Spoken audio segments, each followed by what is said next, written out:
Second red flag is the calculator app. Application siya, mukha siyang calculator. Tapos nakita ko, sabi ko, buksan mo, patingin. Sabi niya, hindi kasi mga important documents ng ano yan. Sabi ko, alam ko to, nakita ko na to online eh. Alam mo, babae may intuition. Naramdaman mo yun. May intuition babae.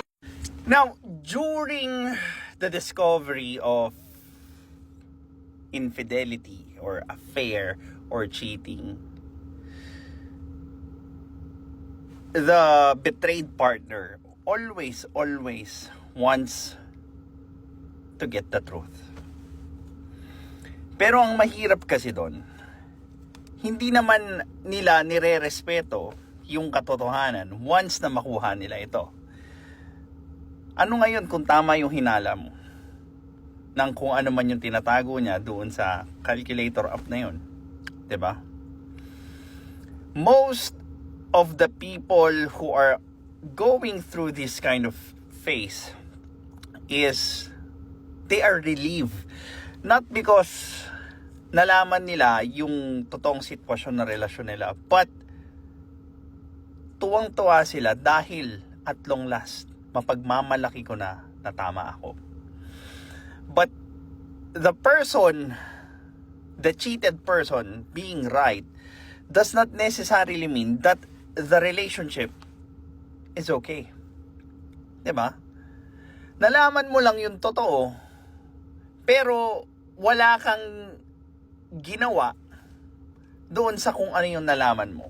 And you know what's worse? You punish the truth. Paparusahan mo ngayon yung taong nahuli mo for being true. At sa kung ano man yung nalaman mong totoo. And then what? Sa tingin mo ba, you punishing the truth, makukuha mo?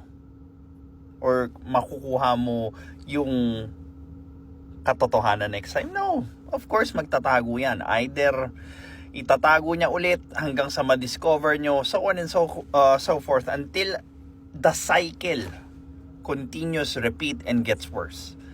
Now, nakakatuwa pa ba yung ganong klaseng pangyayari? Of course, no. Now, when I handle these kinds of events sa client is, I always tell them that there are two sides ng story. The betrayed and the betrayer. The victim and the perpetrator.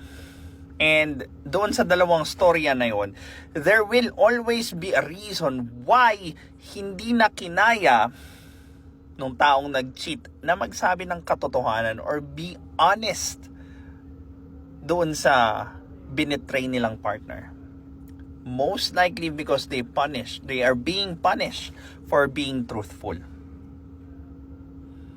And truth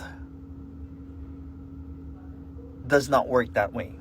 Kung humingi ka ng katotohanan, then most likely yung pangit na katotohanan na yun is going to be the true form of truth.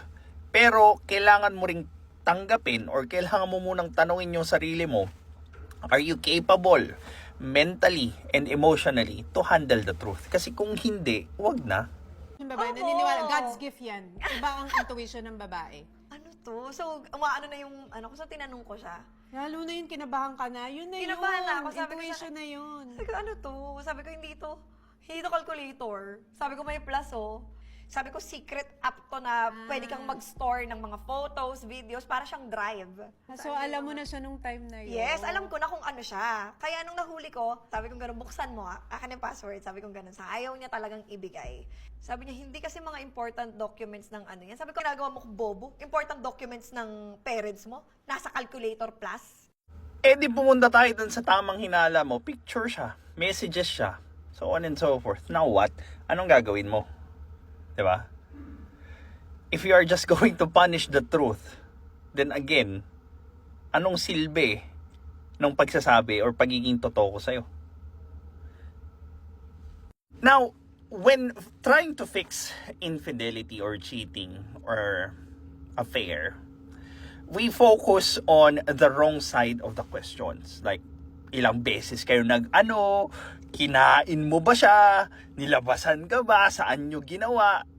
Details that will not be useful para maintindihan mo yung partner mo kung ano yung pinagdadaanan niya at kailangan niya or nagawa niya yung bagay na yun. No, it's always going to be who, what, where, when, but never the why. Which is the most important part when fixing a broken relationship, because from there, you would be able to understand hindi lang yung partner mo, pero yung mga ugali mo, yung mga ginawa mo, yung sinabi mo, na nagtulak sa kanya para magawa yung ganong klaseng act. Well, this is your lifestyle coach, Mark. You could book a free clarity session so that we could check if we could work together towards our goal. Have a good day.